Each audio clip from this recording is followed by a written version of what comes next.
God's great plan for growth. Ano po ba yung plano talaga ng Panginoon, yung dakilang plano ng Panginoon sa paglago ng isang katulad po natin? Okay. Believing in just beginning. Tayo po ay nanampalataya sa Panginoon, kaya mga po tayo nagkaroon ng tinatawag na Christian faith. Salvations begin with believing. So, pasimula pa naman po yan. Hindi pa po yan yung talagang sukdol na kailangan sa atin ng Panginoon. Faith opens the door to eternal life. Pag tayo po, nagkaroon tayo ng pananampalataya sa Panginoon, ibig sabihin yan, bukas na yung pintuan tungo sa buhay na walang hanggan. So, ang laki na po ng chance po natin na makapasok po tayo sa area ng Diyos because faith alone can save us. Amen. Yun yung naglagay sa atin ng salvation yung our faith in Christ Jesus. Yun po yung naglagay po sa atin ng kaligtasan. Ngayon, kapag nanatili lamang po yung panimulang pananampalataya mo at hindi lumago, hindi rin po mag-exist yung kaligtasan ngayon na dulot po ng pananampalataya. Grace and faith make multiplied miracles possible. Ang sabi nito, grace and faith are an earned gift from God. Ito po ay, kumbaga, parang hindi po natin ito pinagsikapan, kundi ito po ay dakilang kaloob lamang ng Panginoon. Libre lamang po ito.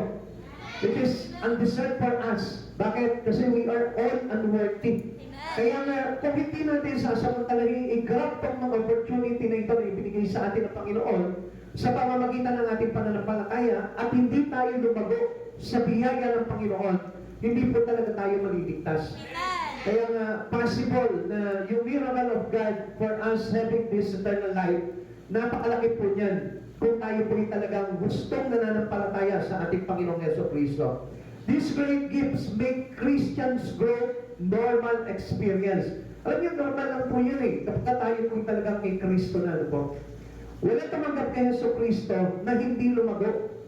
So, ibig sabihin nun, kung hindi na lumago, ang ibig sabihin po dito, hindi natin tinanggap si Jesus. Hindi na itanim yung Espiritu ni Jesus sa iyo. You have the problem about your spirit. Bakit?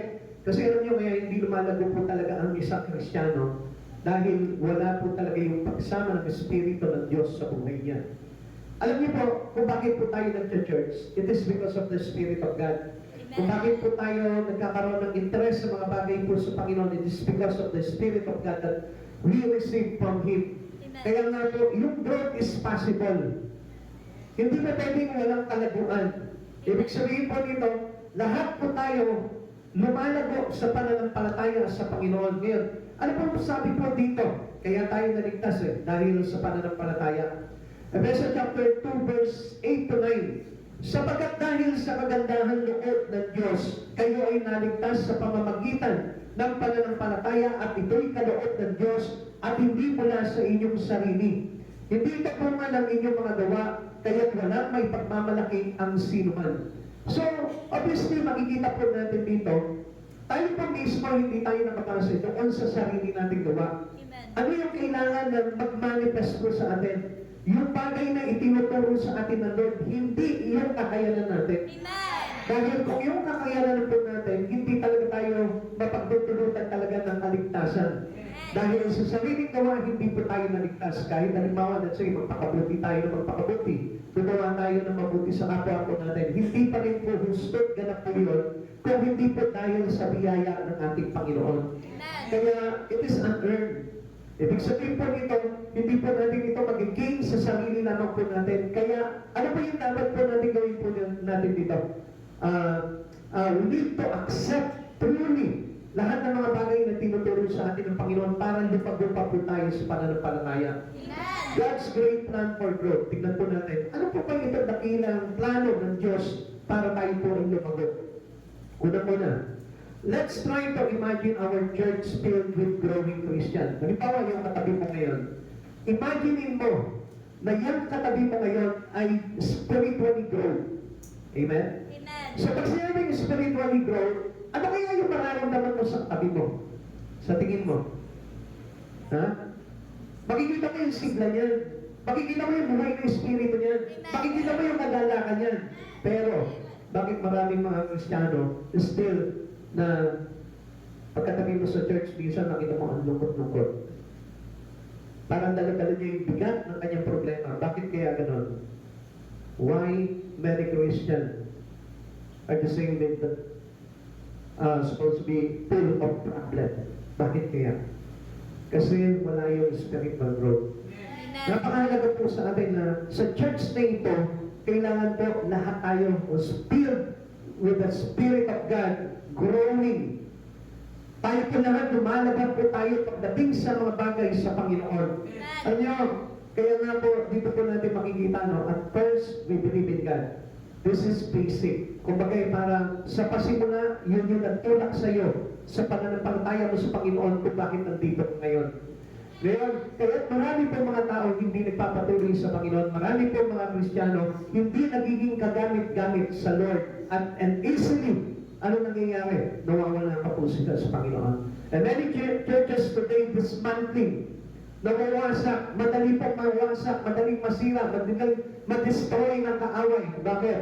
Because of lack of growing Christian. Amen. Kaya kung mapapansin po natin, no, ang bilis po maglaho ng ibang mga kapatid po natin. Bakit? Kasi hindi lumago yung espiritu nila. Kasi kapag tayo po'y malago sa espiritu, hindi pa tayo may maapektuhan ng mga bagay na nangyayari personally sa buhay po natin. Tingnan mo natin, what is a real growing Christian? A real growing Christian is a believer in Christ, in Jesus Christ, who actively matures in faith. Ibig sabihin po nito parang lumalago tayo sa pananampalataya, character, and obedience to God rather than remaining stagnant in their spiritual life. Hindi tayo nananatili. Halimbawa na sa isang taong ka na sa church, kailangan meron na po tayong function sa Lord. Kailangan nagiging kagamit-gamit na tayo sa Panginoon. Kailangan meron ng pag-usad yung espiritu natin. Kung natin pagsipa-sipa ka lang, ngayon meron ka ng ministry sa Panginoon. Nakakapag-akay ka na, nakakapag-share ka na, nakakapagturo ka na, nakakapagbigay buhay ka na at kaligtasan sa ibang tao. Growth is characterized by an ongoing transformation into the likeness of Christ. Ibig sabihin pala nito, kapag tayo yung nag-grow, nagkakaroon po tayo ng tinatawag na pagbabagang anyo, our transforming life, like Christ, katulad ni Kristo. Yung buhay natin ay lumalakad na katulad na ng kay Kristo. Ano pa kaya yung mga ginawa ni Jesus? Si Jesus nagturo siya. Si Jesus nagligtas siya. Si Jesus nagpagaling siya. Si Jesus nagpalaya siya ng mga inaalihan. Si Jesus nagpalaya siya ng mga sinisikil ng kalooban. Si Jesus nagbigay siya ng comfort. Si Jesus nagbigay siya ng kapayapaan. That was a matured Christian. And try to imagine if this church is full of matured Christian. Lahat po tayo, siguro ang bilis po natin na lalago ng todo itong church na ito dahil po sa tayo po lahat ay malalagong Kristiyano. Alam niyo mga kapatid sa Panginoon, huwag po tayong nagpagay para yung matured na yung ating speaker. Buti pa siya nag-grow. Kaya pala kanina na po. Huwag po tayong umasa sa pakinig lamang po natin pagdating sa Panginoon. Dahil hindi po tayo talaga magiging, talagang magiging karapat-dapat sa Panginoon kung hindi po natin maibibigay yung buhay natin sa Lord. Alam niyo po yung mga matured Christian, pag tayo may full-grown Christian na, hindi na po madali po yung masaktan. Hindi na po yung madaling magalit. Hindi na po yung madaling magtampo. Hindi na po yan parang mabilis na mawala sa ating Panginoon. Kaya pansinin po natin, his priority, because he is already a spiritual growth Christian, ang priority na niya na sa buhay niya is about Christ. Hindi siya nawawala araw-araw sa Panginoon. Kaya nga, yun po yung nagiging kalagayan po natin kung bakit po parang ang dami po mga Kristiyano hindi po talaga lumalago. They go to church, nag-church sila, pero hindi nagkakaroon ng impact sa puso po nila. Until now, wala pa rin po silang gana. Until now, bigilang na po halimbawa sila 3 years, 4 years, 5 years, or 10 years, but still, wala pa rin yung gana po nila. They're still losing appetite from the Lord. Wala pa rin po yung kanilang sigla pagdating sa pagsamba sa Panginoon. Hindi pa rin po sila marunong umawit. Hindi pa rin po sila marunong sumayaw pagdating sa Panginoon. They don't know how to worship God. Kaya nga, mga kapatid sa Panginoon, tingnan niyo po mabuti pong ito. Kung gano'n ang kalagayan po natin, malulugod kaya ang Panginoon. Now, visualize these congregations on the move for God. Kung halimbawa lahat po tayo, willing tayo to serve God, willing tayo to worship God, willing tayo na gawin yung mga bagay na pinag-uutos sa atin ng Panginoon at hindi tayo natutulog sa church. Sabihin ko sa katabi ko, huwag ka matutulog sa church. Hindi ka lalagot. Yan. Kalbig mo yung kami mga huwag ka matutulog sa church. Kasi alam niyo po, hindi tayo talaga lalagot kapag pinakaniwala po natin yung salita ng Diyos. Ang balawan yung pastor, in-store po pa yung patutulog ko. Yan. You are in the church and you must know that. Ito po yung nagbibigay po sa atin kung paano ang makaparangalan ng Diyos sa buhay po natin. Kaya, kailangan po natin talaga i-observe din yung sarili po natin doon, mga kapatid sa Panginoon. So, yung pastor ngayon, pasensya na po kayo kasi medyo matagal na rin po itong church natin at kailangan na po natin lumago. Kagabi po, binulong kasi sa akin ng Lord to eh.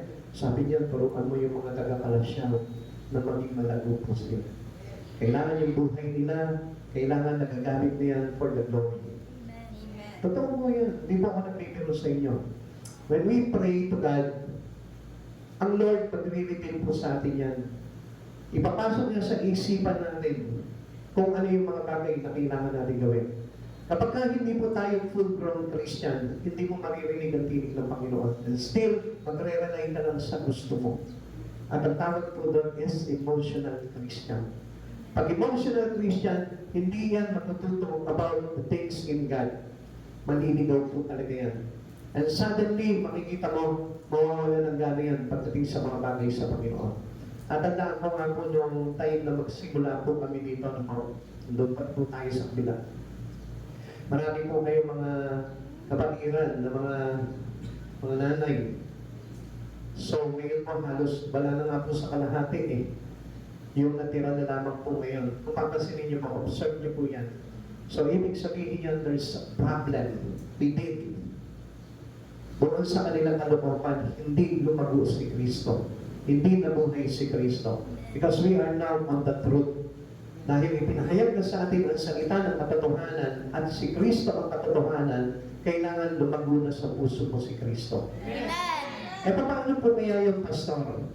Kung halimbawa, tinamad na ako, nawalan na ako ng gana, ibig sabihin nun, namatay na si Kristo sa puso mo.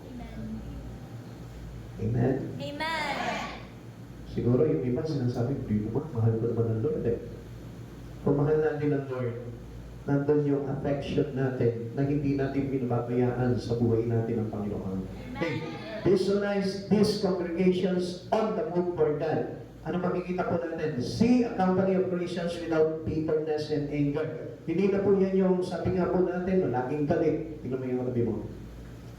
Minsan, mabait lang yan pag nandito sa church. Pero paglabas na sa church, makikita mo yan. Di ba? Halos parang galit na palagi yan. Mawalan lang ng kahit ng konting anumang bagay sa buhay niya, magagalit na yan. Amen? Kasi, he is an emotional Christian. Nakapasi naman po siya sa damdamin niya. Kaya kapag mapapansin mo po yan, ano po? Pagka halimbawa, nagalit yan, di na ako mag-church. Yan. Ganyan po yung mga emotional Christian. Ibig sabihin yan, they are baby Christian. Yan. Sabihin mo sa katabi mo, huwag kang pabebe. You are not a baby anymore. Ano sa kanya? Amen? Nasanay kasi po tayo ng gano'n eh. Imagine na, may asawa na, may apo na, pero pa-baby pa rin. Nagpapa-baby pa rin sa nanay niya, nagpapa-baby pa rin sa tatay niya. Alam niyo mga kapatid sa Panginoon, pagdating sa Lord, hindi na tayo baby. Kailangan tayo po yung lumalago na. Amen? Kaya hindi na po tayo nakabase po doon sa damdamin po natin. Imagine a church full of people who care for the lost. Ano kaya yun? Ang ganda siguro nun. Kung halimbawa, bawat isa sa atin, may malasakit tayo sa mga kapatid po natin, halimbawa sa bayanan natin, halimbawa sa mga kamag-anak natin, para magligtas. Ang ganda po siguro nun, yung lagi, linggo-linggo, nakikita ka ng Lord, uy, may kasama na naman siya, uy, meron na naman siya bagong inakay para sa Lord. Alam niyo, tuwan-tuwa ang Panginoon po doon. Sa isang kaluluwa nga lang po, natutuwa na ang Lord eh. How much more kung marami kang kaluluwa na dinadala pagdating sa Panginoon? How much more yung mga anak mo, yung mga kapitbahay mo, yung iyong mga kamag-anak, dinadala mo sa Panginoon. Kailangan maging aware po tayo doon. It is indications of a matured Christian or spiritually grown. Doon po natin makikita kapag may malasakit ka na doon sa plano ng Diyos about salvation, dapat kaisa na po tayo doon. Things of the difference we could make in the community. Makikita na po natin yung pagkakaiba po ng mga bagay na yun. Kung may isip naman po natin na kailangan po, hindi na ako yung katulad dati ng pasaway, hindi na ako katulad ng dati ng pabigat, hindi na ako katulad ng dati ng iyamin, hindi na ako katulad ng dati ng paramdamin, hindi na ako katulad ng dati ng mabilis ako magalit. Makikita mo yung pagkakaiba nun. At makikita mo na talagang truly kapag na-develop na talaga yung espiritu mo kay Kristo, nagkaroon ka na talaga ng malalim na ugnayan kay Kristo, dahil lumago ka na sa pananampalataya, makikita mo, mapapansin mo, yung pagkakaiba ng dating ikaw sa bagong ikaw. At yan yung tinatawag na spiritually growth that transform your life according to Christ Jesus already. Hindi na yung dating pagkatao. Kaya nga kapag walang paglago sa espiritu, walang pagbabago. Amen? Kahit matagal ka na nagcha-church, siguro sasabihin po na, tagal na nagcha-church yan, mabuting tao na yan. Come on, hindi pa rin po, ganun po yun. Matagal na nagcha-church yan, kilala niya na si Jesus. No way, hindi ganun po yun. Dahil ang totoong pagkakilala sa Panginoon, na-develop na yung iyong pagkatao katulad ng kay Kristo. Ay paano kung laging halimbawa, lagi ka pa rin mayroong silver swan dito sa ulo mo? Ano yung silver swan? Silver swan toyo. Di ba? Alam mo kung anong tawag sa iyo, papangalanan ka ng kapitbahay mo, Boss Toyo. Hello? Dapat po, na tayo po, wala na tayo silver swan. Amen? At wala na rin po tayong dato puti. Na lagi mang-asin yung mga kapag may problema. Amen? Amen! Kung yung katabi mo ngayon, ano ba yung silver swan o dato puti? Ha? Hello? Pag tayo po, yung malago na po talaga sa Panginoon, kahit ano po yung mga bagay na experiences mo, whatever circumstances you have in life, makikita mo namin naka-smile pa rin yan. Ganun yung mga palalagang Kristyano, ganun yung talaga pumasok si Kristo sa buhay niya. Makikita natin yung pagkakaiba po yung bagay niyo. How can this miracle take place? This is a great miracle that happened to you. Yung ma-transform yung buhay mo. We must get back to the beginning. Yung pag-ibig mo sa Panginoon. Nung unang-una, di ba, sabi mo sa Lord, magpapakabalik na ako, Lord. Di ba, namangilala mo si Lord, Lord, hindi na ako magsusungit, Lord, hindi na ako magiging madamot, Lord. Maglilingkod na ako sa iyo. Buong buhay ko, ibibigay ko sa iyo. Ngayon, hindi na makapag-church. Ngayon, lagi pa rin masungit, lagi pa rin galit, lagi pa rin madamot. So, makikita natin, there's no changes. There is no spiritual growth happen to them. Ito yung plano ng Diyos sa buhay natin. Yung tayo po yung lumago. And imagine that this church is filled with those people according to Christ Jesus. Ano kaya yung mararamdaman natin dito? Ang sayo siguro natin, ano ba? Ay, naku. Tanongin mo yung katabi mo, ang sayo mo naman. Amen? Yun ang isang narawan ni Kristo. Kaya nga sabi ni Pablo, rejoice in the Lord, I say it again, rejoice. So kailangan lagi tayong may kagalakan. Magalakan ka lagi sa Panginoon, inuulit ko magalakan. Now, sabi ko gano'n dito, as ye have therefore received Christ Jesus the Lord, sabi niya gano'n, sabi niya dito, gayon tinanggap niyo na si Yesu Kristo sa buhay po ninyo. Kailangan mayroon na po tayong pamumuhay na matulad ng kay Kristo. This was called to return to the starting place. Yung place na kung saan kailan ba natin tinanggap si Jesus. Tingnan mo, ang laki ng pagkakaiba nun. Tayo na tinanggap po si Jesus. Tingnan mo kung ganun ka pa rin pa ngayon. Tingnan mo kung mas higit na gumanda pa yung naging katayuan mo ngayon bilang isang mananampalataya ni Kristo.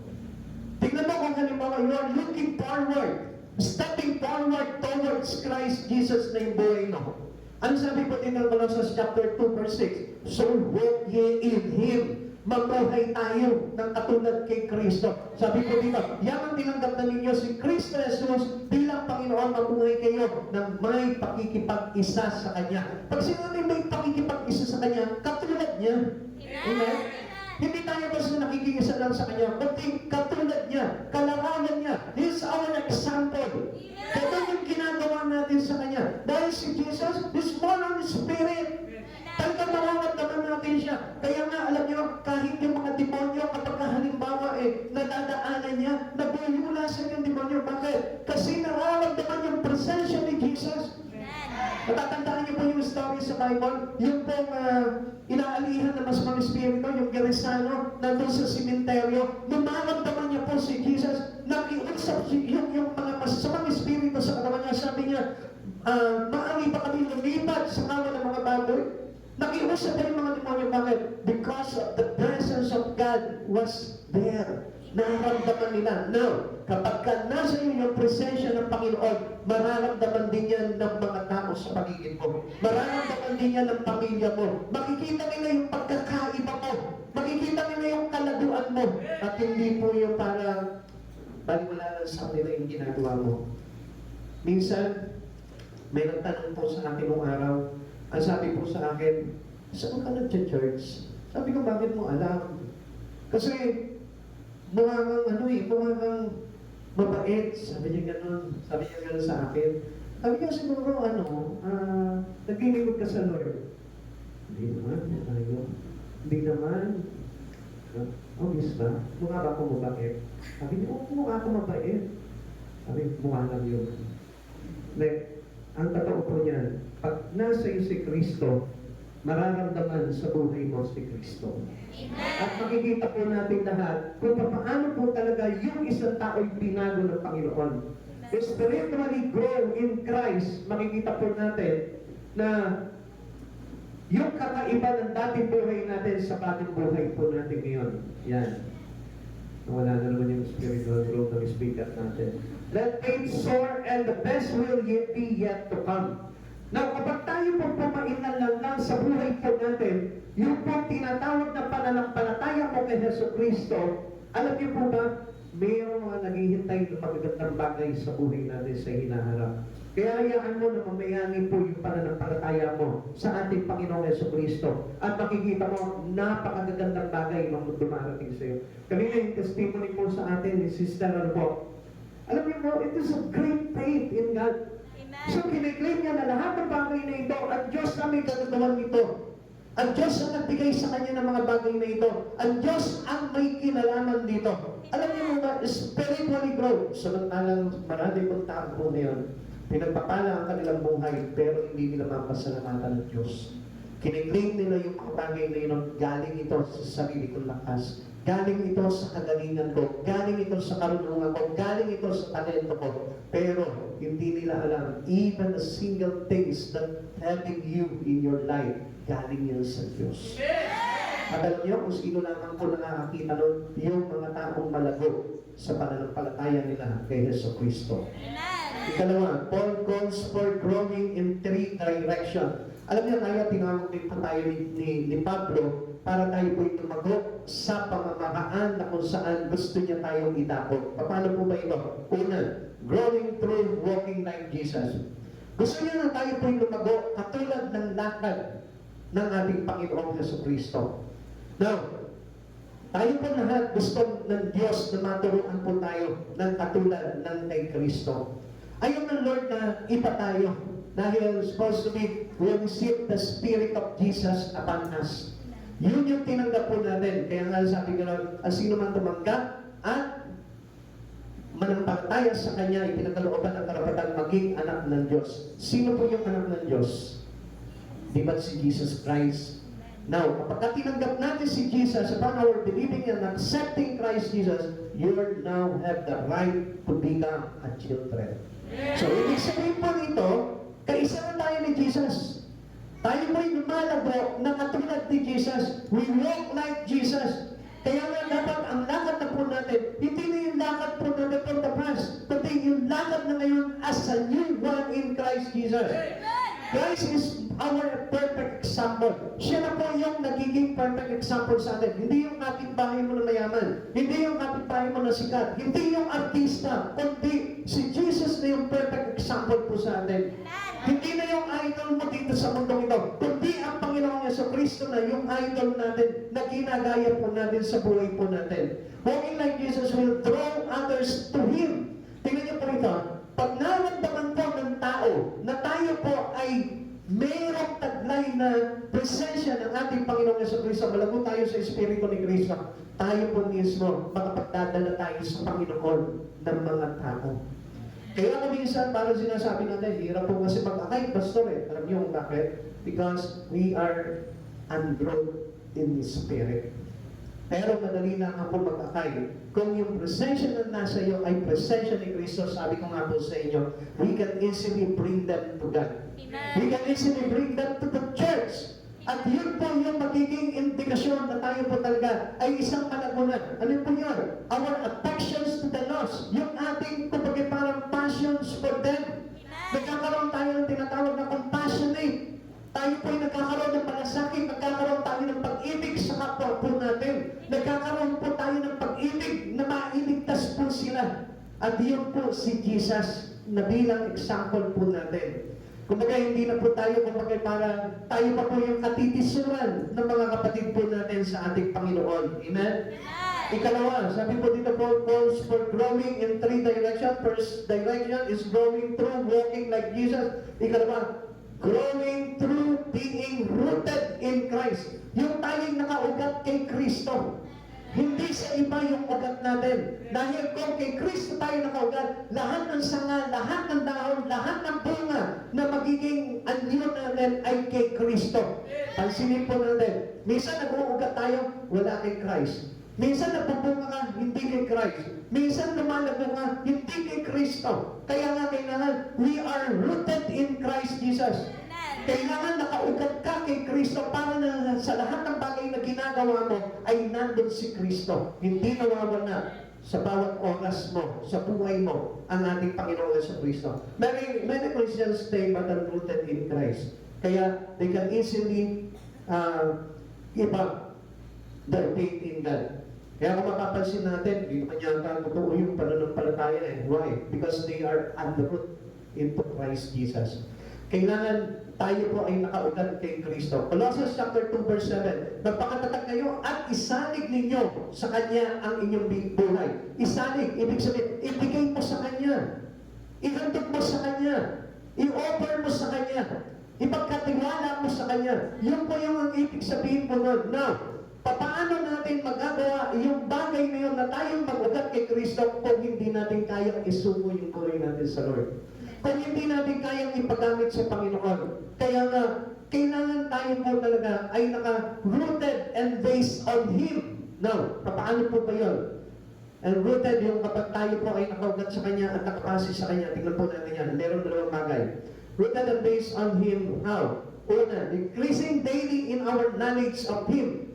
Yung tayo po mismo, daily in our life, ang laman ng ating kaisipan, walang iba kundi si Kristo.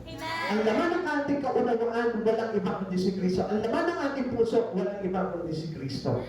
Hindi po ba yung parang lagi tayo natitigating, we are bothering our life upon those things in earth? Yung mga bagay dito sa mundo na ito, doon lamang po tayo kumbaga para nakapokus palagi sa araw-araw natin. Wala tayong ibang ginagawa kundi yung mga bagay na ginagawa natin sa araw-araw natin, nawawala si Jesus. This is decreasing the knowledge. Ibig sabihin po niya talagang hindi po natin makikilala ng lubusan ng Panginoon sa buhay po natin. Kalawa, choosing to follow His example. Yung bang pinipili mo na sundin, yung nararapat na katulad ng kay Kristo. Hindi yung ibang bagay, uy, kasi ito yung sinabi sa akin ng kapitbahay, ganito rin dapat eh. Do not rely on them. Rely on the Bible. Kailangan kapag kung anong sinabi ng Biblia, anong tinuro sa iyo ng Biblia, yun ang paniwalaan mo. Okay, let's find out. Ganito po yan. Doon ako po yung Katoliko, ang daming mga aral doon na hindi naman nakasulat sa Biblia. Gusto ko po na i-open po sa inyo itong bagay na ito. Baka mamaya ganito pa rin po yung pananampalataya natin. Bakit po maraming bagay sa Katoliko na hindi naman po talaga pinapagawa sa atin? Kasi it is not written on here. This is a closed book. Amen. Saradong aklat po ito na wala po tayong dapat na baguhin po dito. If you want to know Christ Jesus, you must read this. If you want to learn about Christ Jesus, you must study this. Kung gusto mo magkaroon ka ng buhay katulad kay Kristo, you must read this. Amen. Basahin mo ang Bible. Wala po iyan sa mga ibang bagay. Wala po iyan sa tradisyon. Wala po iyan sa kung ano yung mga bagay na kinagisnan natin. Wala po doon. Kundi whatever God was written on the Bible, yun ang dapat nabasihan po natin. Amen. Tingnan mo kayo ng example. Like yung procession. Ang dapat na pinoposisyon po natin, sabi nga po natin na Jesus is our banner. He is Jehovah Nissi. Siya po yung dapat na pinapatayog natin. Ginagawa natin watawat. Ipinapandera po natin sa madla. No other God but Jesus, our Jehovah Nissi. Kapag sinabing Jehovah Nissi, He is our banner. So, ibig sabihin po niya, kung meron man tayong ipaparada dyan, walang iba. The name of Christ Jesus, wala nang iba. Pero bakit ganun po yung ginagawa? I hope na hindi po kayo ma-open dito. If you truly accepted the truth in Christ Jesus, kailangan malaman nyo na po ito. Bakit meron pong mga pinaparada po niyan? And that was not written on here. Hindi po nakasulat sa Bible po yan. You must open your heart. Kaya hindi nababago po tayo. Kaya hindi tayo lumalago. Kasi nandun pa rin tayo doon sa tinatawag na all past faith natin. All past believing po natin. Yung mga nakaraan na pananampalataya natin. Yung mga huwag na pananampalataya natin. Kapatid sa Panginoon, if you are truly believers of Christ Jesus, you must hear the Bible. You must accept what is written on here. Amen.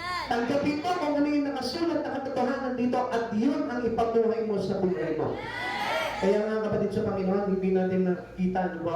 Maraming mga tao, they are religiously affected, pero the wrath of God is still on them. Galit pa rin po sa kanila ang Panginoon. Akala nila ginagawa na po nila yung tama, pero hindi nila namamalayan. It is the wrath. Bumubuo tayo ng tinatawag na puot sa kalooban ng ating Panginoon. Kaya nga kapatid sa Panginoon, if we are still unglow, hindi po tayo talaga ma-open o hindi tayo mabubuksan sa katotohanan kung tayo po mismo ay hindi lumalago sa pananampalataya. Amen. Give your life to Jesus.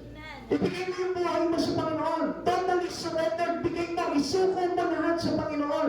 To understand the things in God para maintindihan mo yung mga bagay sa Panginoon. Gawin mo ito mga bagay na ito. Katulad nga po nung may narinig po ako dito. No? Sabi po nila, Pastor, nakakatakot po kasi. Dati na pong issue po dito. No? Pastor, nakakatakot po kasi baka mamaya hindi na po kami tanggapin sa malaking simbahan kapag namatay kami. Hindi na kami parang papapasukin doon sa malaking simbahan. Ano ba problema mo doon? You are already dead. Patay ka na. Amen. Ano ba pa yung silbi po? No? Natatakot po sila. Sinasabi po nila yung bagay na yun. Come on! We are not ignorant of the words of God. Alam niyo po, ang ibig sabihin nun, it is biblically illiteracy. Ibig sabihin po, not people destroyed because of lack of knowledge. Hindi nila alam yung katotohanan. Natatakot sila, patay na sila, natatakot po sila, hindi inabaan doon sa simbahan. Sabi po ng isang nakausap po sa mga tarangon, Pastor, namatay po yung lola ko, pwede po ba pag-pray niyo po sila pumunta kayo sa bahay? Ha? Paano pag ipag-pray yung patay na yun? Gawa na yung hatol sa kanya. Ang prayer na kailangan niyang pagbuhay pa. Yung marunong pa siyang tumanggap, yung may acceptance pa siya, yung nakakasagot pa siya ng amen. Yung willing pa po siya na tanggapin si Kristo sa buhay niya. Yun po yung kailangan doon. That's why God itself, Jesus itself, want to grow us. Gusto ng Diyos na lumago tayo para na sa Lord. We are not really ignorant of the words of God. Hindi tayo madaya ng kaaway. Amen. Like for example, yung mga libunto po natin. Yung mga libunto, yun po yung kinasusuklaman ng Panginoon, but still, marami pa rin po na nag-idolize ng libunto. Ang sabi po ng Isaiah, walang kwentang tao ang gumagawa nito. Kaya nga mga kapatid sa Panginoon, you better know this. mauunawaan to kung hindi tayo lumalago sa Espiritu. Minsan, yung pong matanda po na nagtatrade po palagi sa amin ng mga damit, papalitan niya ng kasirola, mga damit. Nung pang-araw po yun, uso mo kasi gano'n po ng araw eh. Sabi niya, noong time po na mayroong lumapit po sa amin, itong matanda na ito, sabi niya gano'n, anak, palitan mo ito. Sabi niya gano'n, itong palanggana ko. Tapos tinanong po siya, kasi may dala po siya nung, alam niyo po yung ninyong bonito. Santo Niño, na tinatawag nila. Sino po rin naniniwala pa rin doon? I hope na babasa niyo sa Bible ko ito. Sabi ko pong gano'n sa kanya, pati po ba yan pinagpapalit niyo? Hindi, binili ko to. Personal ko to, binili ko to. Bakit? Sabi ko gano'n sa kanya. Kasi ito yung nagbibigay sa akin ng swerte. Sabi niya po yun, ito yung nagbibigay sa akin ng swerte. Pero alam niyo mo, yung matanda na yun, every time na pumupunta siya sa Bible every morning, sinishare out ko siya about love of Christ. Tapos, nung isang araw po, dumating siya sa bahay, sabi ko, bakit po kayo malungkot? Kasi nasunog yung bahay namin eh. Sabi ko, bakit? Meron naman po kayong swerte. Sabi niya, hindi ko nga alam eh. Sabi niya gano'n. Tapos, the other week, dumating na naman po siya. Sabi niya gano'n, pala na yung dala-dala mo.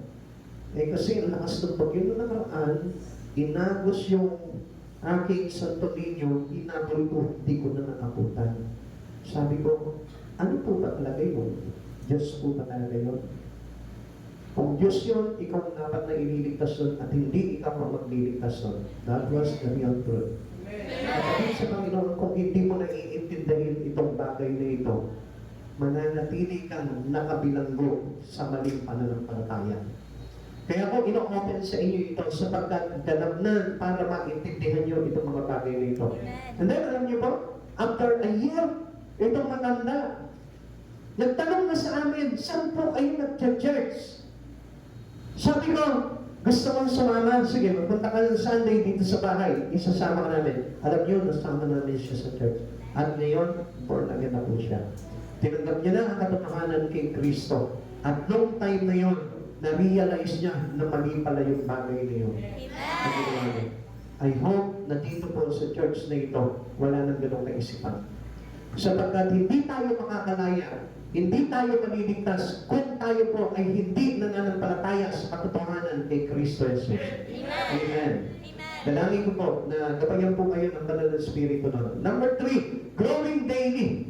Kailangan po tayo araw-araw lumalago sa Panginoon. Now, paano tayo magkakaroon ng tinatawag na spiritual growth kung tayo po sa araw-araw niwinawawagin po natin sa isipan po natin, sa puso natin ang Panginoong Jesucristo.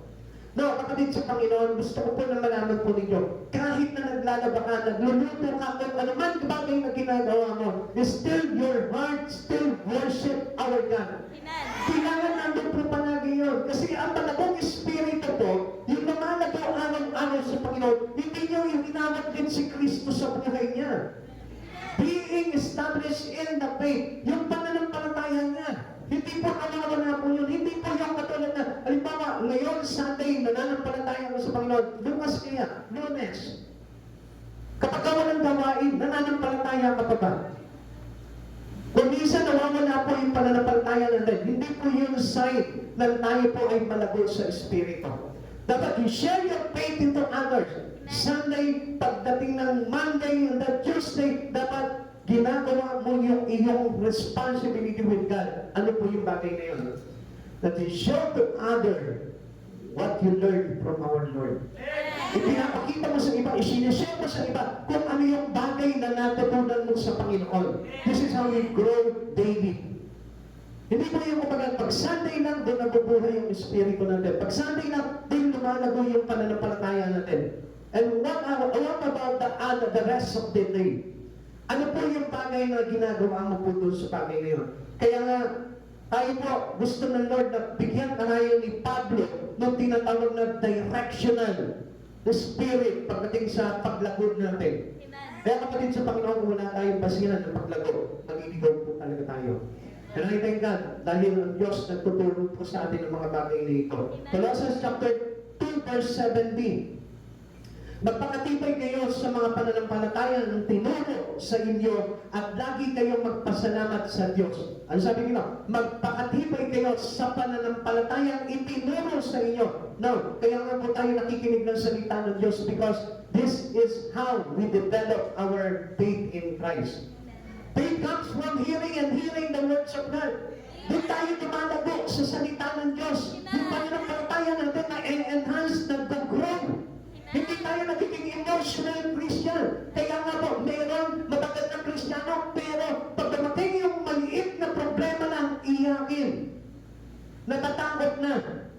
Nade-depress na, nai-stress na. Napakasimple lamang ng kanyang problema. Nagka-problema lang halimbawa, nang wala ng 200 pambayad sa utang niya, na-depress na. Amen? That is not faith in God. It is a growth spirit. Ibig sabihin po nun, hindi lumago yung iyong pananampalataya. Alam niyo po, si Pablo sabi niya gano'n, lahat ay pinagdaanan niya na shipwreck siya, nagpalutang-lutang siya sa dagat, nabugbog siya, ikinulong siya, nilatiko siya, binato siya. So, ano sabi niya? Ang lahat ng ito'y magagawa ko sa lakas na kaloob sa akin ni Yesu Cristo. And that was the real faith in Christ. Hindi na yung magbagay parang wala na tayo, paralyzed na tayo, nagkaroon lang tayo ng mabigat na problema o simple problema lang. Paralyzed ka na, hindi ka na makapag-church, hindi ka na makapunta sa church. Kaya nga, di ba, last time, sabi ko nga po sa inyo, may meeting lang ang senior citizen, hindi na mag-church. That is the faith. Amen? Amen. Pastor, kasi, alam niyo naman eh. Come on. It is only material things. Gusto ko po na malaman nyo, mas mahalaga ang Panginoon because God can give you whatever you want. You want it. Ano man yung bagay na ibigin mo, gustuhin mo, kaya ibigay sa iyo ng Lord niya. Amen. Nananampalataya lang tayo sa tao, pero mas higit yung dapat na makukuha natin sa Panginoon kung nananampalataya ka sa Diyos. Amen. Huwag mong ipagpapalit ang Diyos sa buhay mo. Kaya nga gusto ng Lord talaga na mag-grow yung espiritu po natin para nang sa gano'n, makita natin that God is our priority in life. Ang isang malakong espiritu, hindi niya pinagpapalit ang Panginoon. Kahit na sabihin mo sa kayamanan ng mundo yan. Ang sabi niya gano'n, we can nothing compare to Christ Jesus. Whatever things on earth, you cannot compare it to Christ. Hindi mo maitutulad yan kay Kristo. Kaya nga yung isang magsasaka na nakahukay sa bukid ng mamahaling perlas ng kayamanan, anong ginawa niya? So binili niya yung bukid na yun para doon sa kayamanan na yun. Ganon din po tayo. So, ibig sabihin tayo po mismo, pag nasaktukan na natin itong kayamanan na ito, which is Christ Jesus, sa buhay natin, kaya na natin i-let go yung mga bagay sa buhay natin. For the sake of God's name.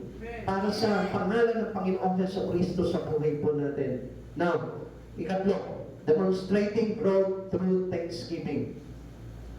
May papakita po natin yung kalaguan ng espiritu natin pag lagi po tayong marunong magpasalamat. Anong sabi po dito? Overflowing with thankfulness. Kailangan nag-overflow yung pasasalamat natin sa ating Panginoon. Ikaw, ilang beses ka magpasalamat sa Panginoon? Kapag nakaka-receive ka lang ng biyaya, kapag nakaka-receive ka lang ng pagpapala, come on, even in times of trouble, magpasalamat ka sa Lord. Amen. Even your biggest circumstances in life, magpasalamat ka pa rin sa Panginoon. Kahit mayroon kang kaguluhan sa tahanan mo, magpasalamat ka sa Panginoon because that was an indication of spiritually growth. Hindi tayo lalago sa pananampalataya natin kung iniiwan natin ang Panginoon at bumabase lamang po tayo sa mga bagay na kakayanan lamang ng lakas ng tao. Kaya nga, alam nyo, paano tayo makakapagpasalamat sa Panginoon kung tayo po mismo nililimitahan natin ang Diyos sa buhay po natin. We can thank God by serving Him. We can thank God by worshiping Him. We can thank God with our song, with our dance, with our substances. Amen. Alam nyo, kung minsan po, nagpapasalamat lang tayo sa Lord, only saying, thank you, Lord. Lord, salamat sa blessing mo. Hindi naman po talaga yun yung pagpapakita ng palago sa Espiritu kung paano magpasalamat sa Lord. Ang isang malago sa Espiritu ni Kristo, pag nagpasalamat yan, merong bagay na gagawin yan for the glory of God. Hindi papayag na hindi siya gaganti ng mga mabubuting bagay para kay Kristo bilang pasasalamat niya. Kapatid sa Panginoon, gusto ko po na ma-realize ito. Sa lahat ng pagkakataon, matuto ka magpasalamat sa Panginoon. Hindi lang pag dumarating ang pagpapala sa buhay mo, magpapasalamat ka. Kahit sa wala, magpasalamat ka. Ganun yung mayroong malabong espiritu pagdating sa Panginoon. Sabi po dito, we should be ever praising, never doubting.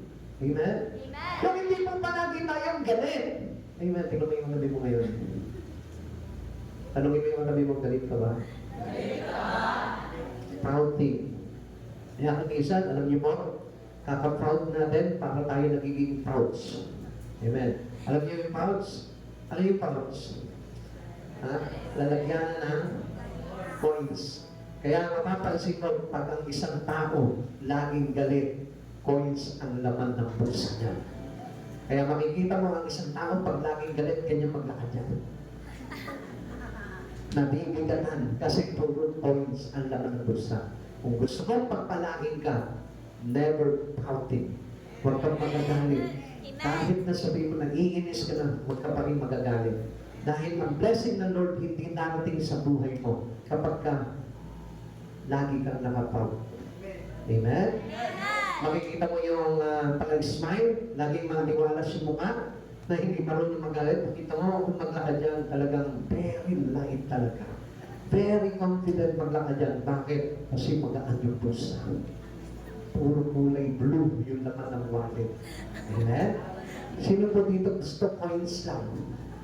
Ha? Sige, manatili kang galit. Makikita mo, puro coins ang lalamanin ng yung wallet. Bakit? Parang kang, lagi kang nagpa-pouting, kaya laging parang mukha kang pouch. Amen? Pastor naman, nung kinalaman nun eh. Sounds right. Amen? So, kung gusto mong pagpalain ka ng Lord, huwag ka basta-basta magagalit. Ano sabi po dito? Okay. We are to demonstrate faith, not fear. Ang ipinapakita po natin dapat yung pananampalataya natin. It is a sign of spiritually growing. We are to be glorifying in grace, not grumbling and growling. Ang ibig sabihin dito, do not have constant or sabihin natin continuous complaining. Hindi tayo yung parang complain tayo ng complain. Ano ba yan? Ganito na lang palagi ang buhay natin. Come on, huwag mo sasabihin yun. Praise God. Magpasalamat ka palagi sa Panginoon. Wala kang ulam mamaya, magpasalamat ka sa Lord. Kung ganyan lang ang ulam mo, magpasalamat ka sa Lord. Kung marami kang utang, magpasalamat ka sa Lord. Kahit kung wala kang utang, baka hindi ka nag-church ngayon. Kung wala kang utang, baka siguro kung ano-ano yung mga pinagagawa mo pa sa buhay mo. Pero this is telling us by God na tayo po yung manampalataya sa Panginoon. Whatever circumstances, kung ano man yung mga bagay pinagdadaanan po natin, ang ibig sabihin niyan is to be grown in the Spirit. Grown in faith in Christ. Kailangan natin lumago sa pananampalataya. We should be always triumphant, never troubled over. Kailangan yung parang ngiting tagumpay palagi.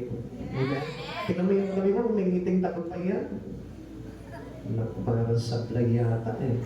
Parang walang katagumpayan yung mga ngiti eh. Kalahati lang ang ngiti. Alam mo? Yeah. Makikita mo yung palangiti, lagi makikita mo yung paldo yan. Amen? Amen? Pero lagi mga nakangiti, ibig sabihin yan, tinpala ng Diyos yan. Amen? Kaya lagi kang ngingiti. Sabi mo sa kabi mo, lagi kang ngingiti. Lagi kang ngingiti. Yung pa maliit na bagay lang, makikita ko nung nagkakagulo na. Yeah? Minsan, ganun sa pamilya, ano ba? Ngayon, kasi nga po, it is si Jesus yung talagang kalakihan sa buhay nila. Kaya kapag mayroong maliit lang na problema sa pamilya po nila, ano nangyayari po? Nagkakagulo-gulo sila. We should be always triumphant, never troubled over triples. Now, mga kapatid sa Panginoon, huwag yung sa maliit na bagay lang, nagre-reklamo na.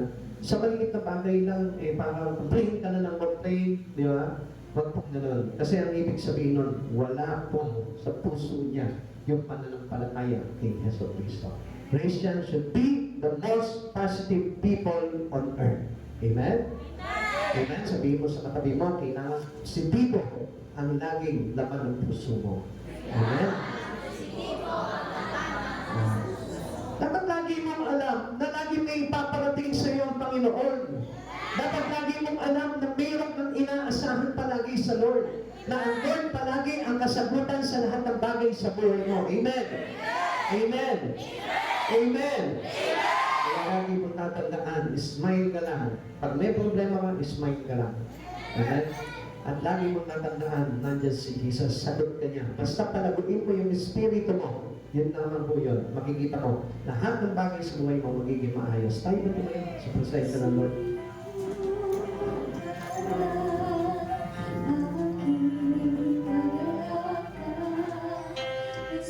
Maglaan ka ng panahon sa Panginoon.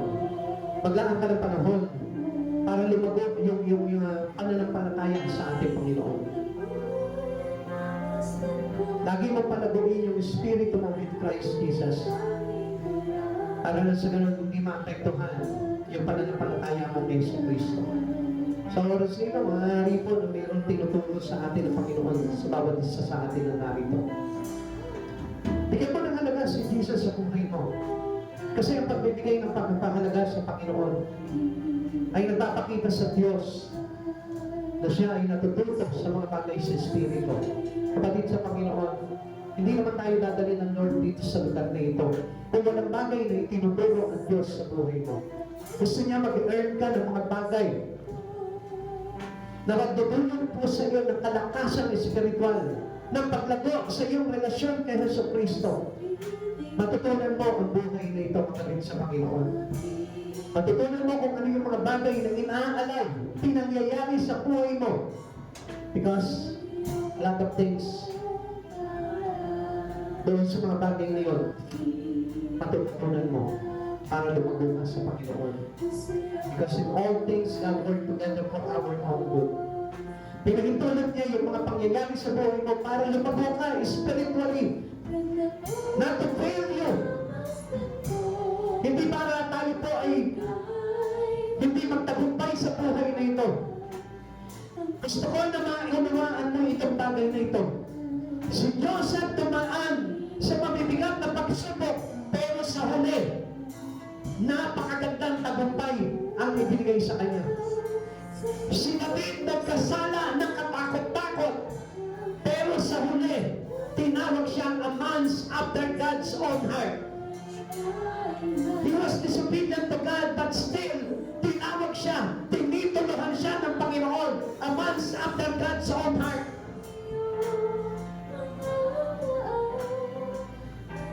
Only one thing we should do in our faith in God, palaguin mo yung iyong pananampalataya, magtiwala ka kay Yahweh, magtiwala ka kay Hesus Kristo, at makikita mo, isang araw, mayroon ding magandang magaganap sa buhay mo. Believe in Christ. Basagin mo yung mga bagay na kung saan humahadlang sa iyo sa pananampalataya mo kay Hesus Kristo. Basagin mo yung bagay na humahadlang sa kalaguan mo sa Espiritu kay Hesus Kristo. Makita mo, isang araw, magaganap sa iyo yung tagumpay na nais ng Panginoon sa buhay mo. Hallelujah. Glory to Christ. Let us worship God.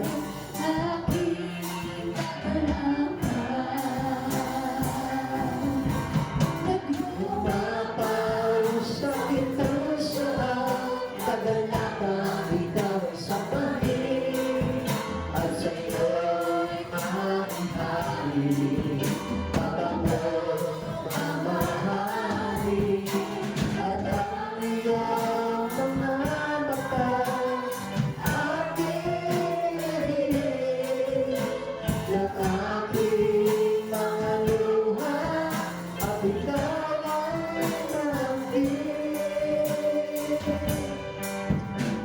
Alam mo bagay na mahalaga sa buhay mo, pasagin mo.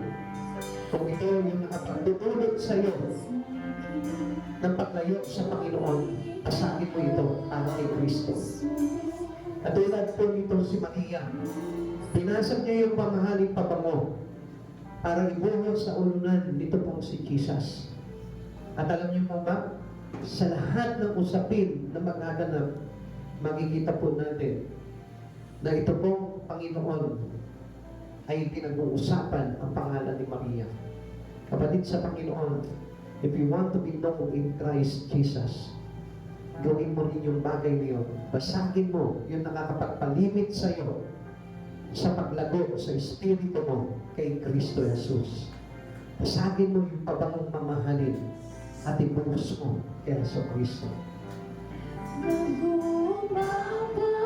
Sa aking puso ang kagalagang ikaw ay samahin at sa'yo'y marinhali pabangong mamahali at ang iyong mga baon aming dinggin ng aking mga luha at ikaw ay maakin.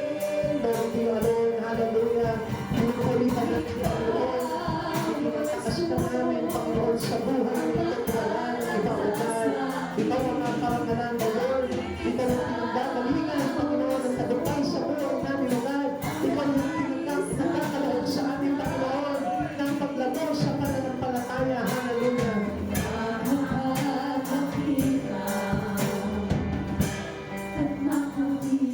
Tayo po lahat manalangin sa Panginoon ang namin Diyos. Papasalamat po kami sa buhay at biyaya, Panginoon, ang pinagkaloob mo sa amin, O Lord. Hayaan mo, Panginoon, na maunawaan namin lahat ang mga katotohanan na nagmumula sa iyo, Lord. Upang sa ganun, Panginoon, hindi na kami maligaw sa aming pananampalataya, sa mga maling turo, Panginoon, na nagdudulot sa amin, Panginoon, upang hindi kami lumago sa aming espiritu, O God. Lord, pinapapaklas po namin sa iyo ang mga espiritu ng kamalian na natutunan namin from our past faith in this life, O God. Yung mga nakaraan namin pananampalataya, Lord, nahuwal at wala sa katotohanan, O God. Lord, ipinawawasak namin ito, Panginoon, upang nang sa ganun, Panginoon, tuluyan ng lumago ang pananampalataya namin sa iyo, Panginoon Jesus, at nang sa ganun, Panginoon, magtagumpay kami sa aming pakikisa sa iyo, Panginoon Jesus. Panginoon, maraming salamat po, Lord. Lord, mo po, Panginoon, ang bawat espiritu ng lahat, taglayin, Panginoon, ang espiritu mo, Panginoon, ng Panginoon. Sa ganun, O God, Lord, hindi po madaya ng kaaway ang sino man, Panginoon, sa lugar na ito, Panginoon. Panginoon Jesus, sa iyo po po pinapaubaya, Panginoon, ang lahat ng ito, O God, at hayaan mo, Panginoon, na magsilbing katuruan ang lahat ng bagay na ito, Lord, upang kami, Panginoon, ay lumagos sa aming relasyon sa iyo, O God, at hindi na kami mahabol pa ng kaaway. Panginoon, ibinudulog na rin po sa iyo yung aming mga kapatid, Panginoon, na patuloy ka na ipinagpapalit sa anumang bagay, Panginoon, sa buhay na ito. Turuan mo po sila na magpaalaga sa iyo, Lord. Katagpuin mo po sila, Panginoon, sa mga bagay na ito, Lord. And I hope, Lord, that they learn about this. So God, matutunan nila, Panginoon, ang pagpapahalaga sa iyo, Panginoon. Salamat, dakilang Diyos. Salamat sa biyaya mo. Salamat sa pagpapala mo. Salamat, Panginoon, sapagkat alam namin, O Lord, may magandang bagay na ginanawa ka sa aming mga buhay, O God. Lord, maraming salamat po sa iyo po namin pinapaligan lang na pasalamat, papuri, parangal sa tanging pangalan mo po lamang in Jesus' name. Amen. God bless po.